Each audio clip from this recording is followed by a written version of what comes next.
And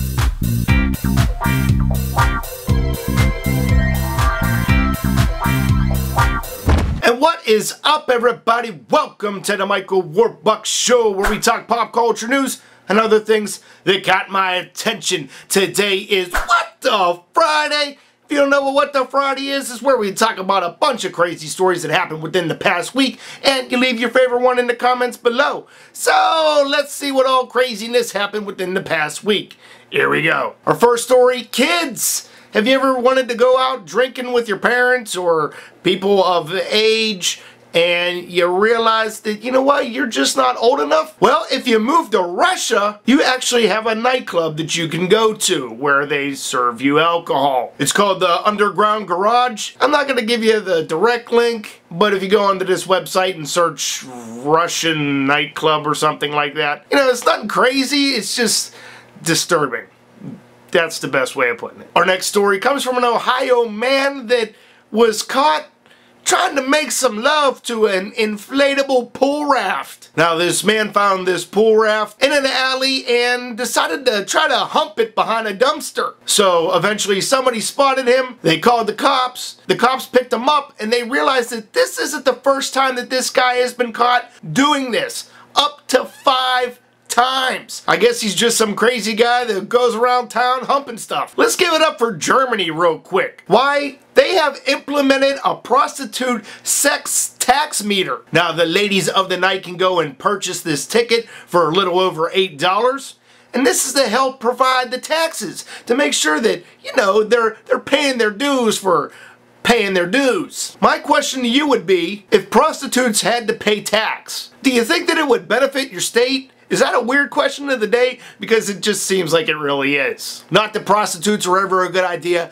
Don't ever get one. Not that I've ever had one, but don't ever get one because you might just get some stuff that might just, it's a bad idea. Just stay away from them. Our next story comes from field reporter John Basedow, and he's talking about some more, quote, stupid people and their stupid fashions.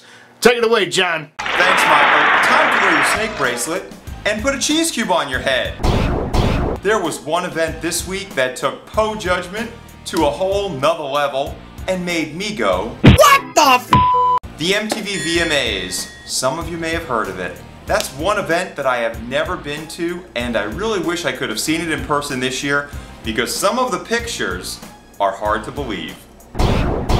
Those Jersey Shore ladies avoided Hurricane Irene, but took the red carpet by storm like an exploding piñata. Yeah, double dippin' Dina donned a double rainbow. That's just Poe judgment. Best New Artist nominee Kreayshawn got her TJPJ on in this Disney-inspired acid trip. I didn't know who she was, but I do now.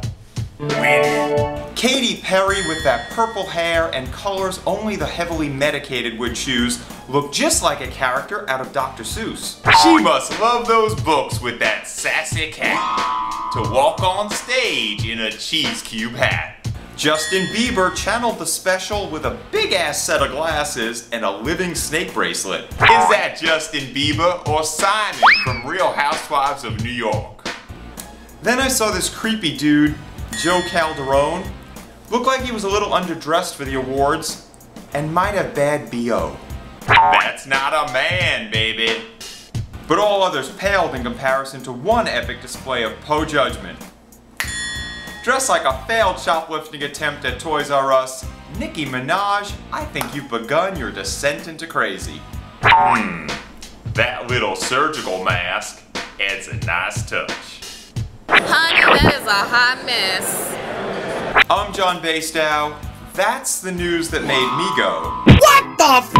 Now back to you, Bucks. Great story, John. And again, I'm going to state, I don't understand how you celebrities pay these people to make you look like this. This might be one of the funniest pat-down stories I've ever heard in an airport. A woman in LAX received the pat-down, and she was found that she was carrying 2 rare birds in socks that were taped to her arms. She was on her way to China, and the U.S. Fish and Wildlife officers arrested her on suspicion of smuggling goods and exporting an endangered species. So TSA, good job on the pat down. I guess this is the one time feeling up a woman actually paid off for you. Let's talk about some horrible parents. To all the parents out there, have you ever had that moment with your child where they just won't stop throwing a hissy fit, won't stop crying, and you're like, God, I just wish I could throw him overboard on this boat. And then you do? Well, let's give it up for this great California dad who threw his 7-year-old overboard because he wouldn't quit crying. Now, before he did this, he had a few drinks and was even smacking the kid up a little bit. And everybody that was on this tour boat became very angry at this guy. And then obviously they became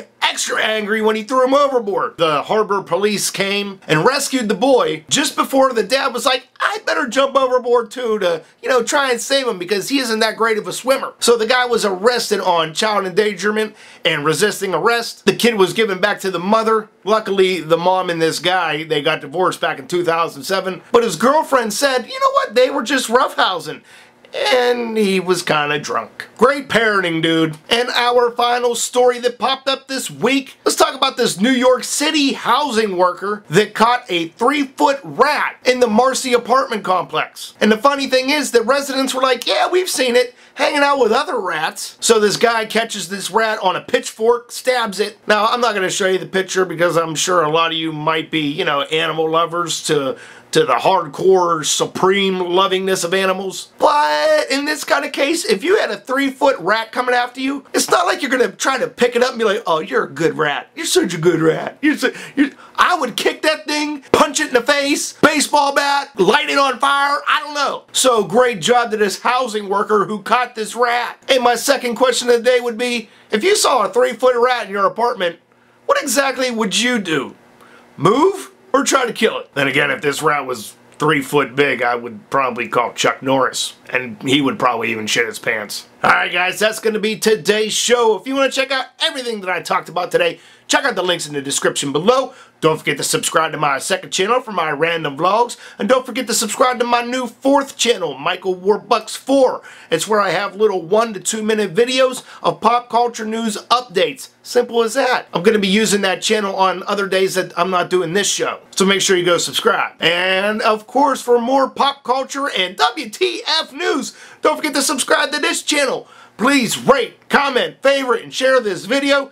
And my name is Michael Warbucks, and these are the stories that got my attention. You guys have a great Labor Day weekend, and if I don't see you on Monday, it'll definitely be Tuesday for the weekend recap. Have a great weekend, folks.